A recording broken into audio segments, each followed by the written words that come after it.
The text arrived at 2:47 p.m. on a Tuesday. I was buried in quarterly reports, coffee in hand, when my phone buzzed with what would turn out to be the most expensive mistake of my brother Marcus's life.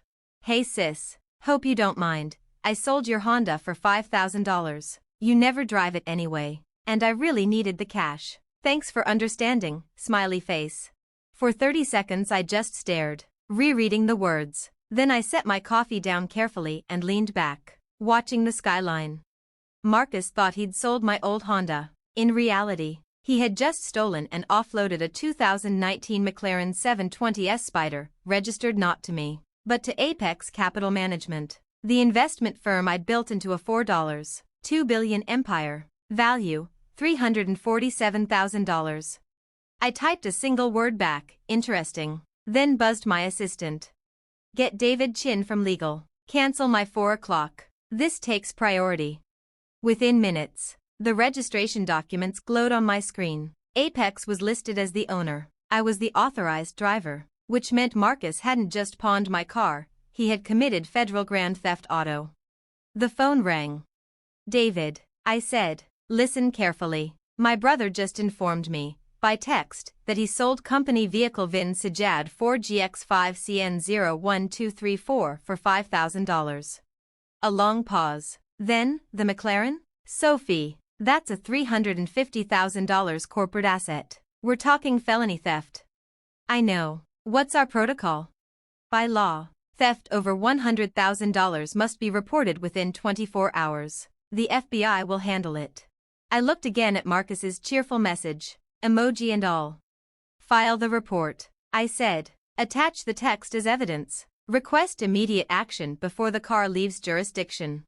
"Sophie, this means your brother will be arrested." "My brother stole $350,000 company car. Ignorance isn't a defense. Do it."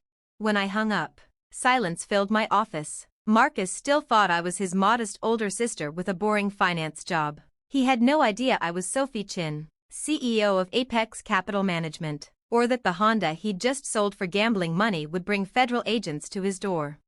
Moments later, another text lit up my screen. The buyer seemed thrilled, said it was a rare model. "Anyway, thanks again for being cool about this."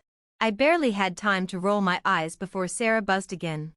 "Miss Chin, I have Agent Rebecca Martinez from the FBI Financial Crimes Division on line 1. I picked up the phone. "Steady." "Agent Martinez?" "Yes, I can confirm. My brother just sold a McLaren worth $347,000, believing it was a Honda Civic. And yes, it's registered to Apex Capital Management. I can provide the registration and insurance documents," I told Agent Martinez, "but we'll need to move quickly." "Do you know the buyer's identity?" "No." Marcus only mentioned that the buyer seemed thrilled to get a rare model, which means the buyer knew exactly what it was. That points to possible conspiracy or receipt of stolen property. "We'll need to interview your brother immediately." "Agent, I should mention, Marcus has no idea what he actually sold. He genuinely thought it was my Honda Civic." "That doesn't change the law, Miss Chin. Theft is theft, regardless of intent or knowledge of value." "I understand. I just wanted you to know the circumstances." "We'll be in touch shortly. Do not contact your brother until we've had a chance to investigate." When the call ended, I tried to refocus on work, but my thoughts kept circling the inevitable. My family was about to learn 2 things at once: that Marcus had committed a federal crime, and that I wasn't the struggling office worker they believed me to be. At 6:30 p.m. My phone rang. It was Mom. "Sophie, something terrible's happened. The FBI just arrested Marcus. They said it was car theft, but that's ridiculous. Marcus doesn't steal cars." I closed my eyes, breathing slowly. "Mom, where are you?" "At the station. He's asking for a lawyer, but we don't understand what's going on. The agents mentioned your name. Did you file a complaint?" "Mom, I need you and Dad to sit down. I'll explain everything, but it's complicated." "Then start explaining." "Marcus didn't take my Honda. He took and sold a McLaren. It belongs to my company. It's worth $350,000. Silence. Then Mom's voice. Incredulous. "Sophie, that's impossible. You don't own a car like that." "Actually, I do. And it's not the only one. What are you talking about? I'm talking about the fact that your daughter, the one you think works a dull finance job, is the founder and CEO of Apex Capital Management. It's a $4.2 billion investment firm. Another long silence. Sophie, this isn't the time for jokes. I'm not joking, Mom. I've been running Apex for 6 years. But you live in that tiny apartment. You drive that old Honda. I chose to. I wanted to see who you all were when you thought I had nothing. But now Marcus is sitting in a federal holding cell because he sold a company car for $5,000. Dad's voice cut in as Mom put me on speaker. Sophie, explain, now. Marcus borrowed what he thought was my Civic. Instead, he took the McLaren, he sold it, then texted me about it like it was nothing. That's grand theft auto, federal, not local, and yes, it's registered to my firm. A McLaren? Dad repeated. Sophie, how do you even have a McLaren? Because I own Apex Capital Management. Their voices overlapped in disbelief. I raised mine to cut through. Listen to me, Marcus needs a lawyer immediately. This isn't going away. Sophie, Dad said, voice tight, can't you fix this? Drop the charges? It doesn't work like that. Theft over $100,000 must be reported. It's a federal case. I can't make it vanish. But you could try. I'll speak to the prosecutor, explain that Marcus didn't understand the car's value, but he still committed a crime. For the next 2 hours, I juggled crisis management, calming my parents, coordinating with Patricia Williams, the city's best defense attorney, and providing Agent Martinez with background on Marcus's gambling debts. Agent Martinez, I explained, he wasn't malicious, he's drowning in debt, he needed cash. That actually strengthens motive, she replied. It doesn't excuse the crime.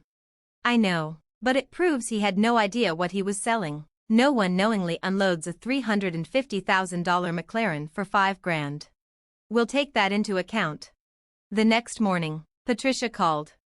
Sophie, I've met with your brother. He's in shock. What's the status? He's been charged with federal grand theft auto and conspiracy to commit wire fraud. Since the car crossed state lines, and the buyer almost certainly knew the real value. The case is serious. I braced myself. What's he facing? If convicted, 10 to 15 years in federal prison. I felt sick to my stomach. Patricia, what can we do? The prosecutor is willing to consider a plea deal if Marcus cooperates, recovers the vehicle, identifies the buyer, and provides information about any other stolen property transactions. Other transactions? Patricia hesitated. Sophie, the FBI believes your brother has been involved in several questionable sales. They're investigating whether this connects to a larger stolen property operation. Things were unraveling faster than I could control. That afternoon, I drove to the federal detention center. Marcus looked broken, pale, hollow-eyed, 10 years older than when I'd last seen him. Sophie, I don't understand. They're saying I stole a $350,000 car. I swear I thought it was just your old Honda. Marcus, where did you get the keys? From Mom and Dad's house. 2 sets were hanging on the hook. I grabbed the newer ones.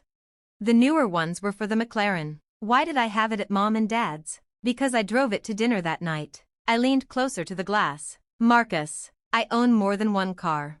He blinked. How? You work in finance. Not just in finance. I own a finance company. A big one.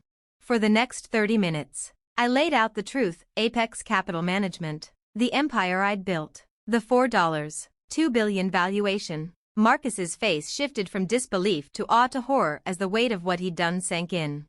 You're telling me you're rich? I'm telling you I'm successful. And the car you sold was worth more than a house. Why didn't you tell us? Because I wanted to see who you all were when you thought I had nothing. And now, I know that when you were desperate, you didn't come to me, you stole from me. Marcus buried his head in his hands. I'm sorry, Sophie, I never meant. I know, but this isn't just about the McLaren. The FBI says you've been selling other items. Electronics, jewelry. They weren't stolen. I won them gambling. I raised an eyebrow. $50,000 worth of electronics and jewelry? Won gambling? He flinched. I know how it sounds, but it's true. I realized he was probably telling the truth about the items, but lying to himself about his gambling being under control. Then prove it. The FBI will demand documentation. Within a week, the case widened. Investigators traced the McLaren to a multi-state car theft ring. The buyer Marcus sold it to turned out to be a professional fence specializing in exotic cars. Marcus's cooperation led to 6 arrests and $2 million in stolen vehicles recovered. In return, prosecutors cut his charges down to a single count of grand theft, with a recommendation of probation and community service. But the reckoning came at the family meeting I called the following Sunday. "I need to tell you something," I began, looking at my parents, Marcus, and my sister Jennifer. "For 6 years, I've lived a double life. You all thought I was struggling, when in fact, I've been running a multi-billion-dollar investment firm." Jennifer gaped. "You're saying you're rich and you pretended to be poor?" "I'm saying I built something extraordinary, and I wanted to see who my family was when they thought I had nothing." "And what did you learn?" Dad asked quietly. "That when Marcus needed money, he chose theft over honesty. That none of you ever asked what I was building. That you assumed I was failing." Marcus finally spoke. "If I'd known about your success, I never would have taken the car. You would have just asked me for money instead of gambling it away," I countered. "The real issue isn't the car, it's your addiction, your inability to handle money, your desperate choices."